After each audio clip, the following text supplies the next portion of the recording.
ఆలూరు టీడీపీలో పరిస్థితి చేయిదాటిందా? గ్రూపు తగాదాలు గట్టుదాటాయా?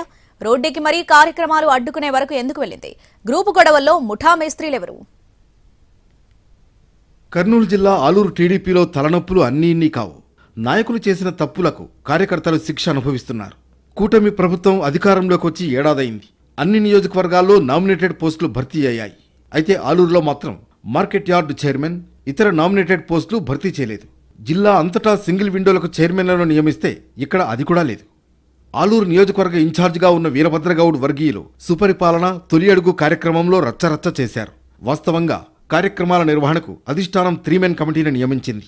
ఇందులో ఇన్ఛార్జ్ మంత్రి Nimmala Ramanaidu, MP Bastipati Nagaraju, RTC regional chairman పూల నాగరాజు ఉన్నారు.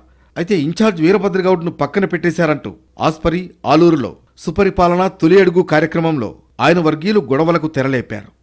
మొన్నటి ఎన్నికల్లో టీడీపీ విభేదాల కారణంగానే వీరభద్రగౌడ్ ఓటమి పాలయ్యారు.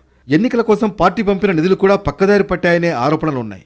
టీడీపీలో వీరభద్రగౌడ్, మాజీ ఎమ్మెల్యే కోట్ల సుజాత, వైకుంఠ శివప్రసాద్, జ్యోతి దంపతులు గ్రూపులుగా విడిపోయారు. ఇన్ని గ్రూపులు ఉండగా టీడీపీ బాగుపడేదెప్పుడు, ఎన్నికల్లో జెండా ఎగిరేదెప్పుడు అనే చర్చ క్యాడర్లో ఉంది.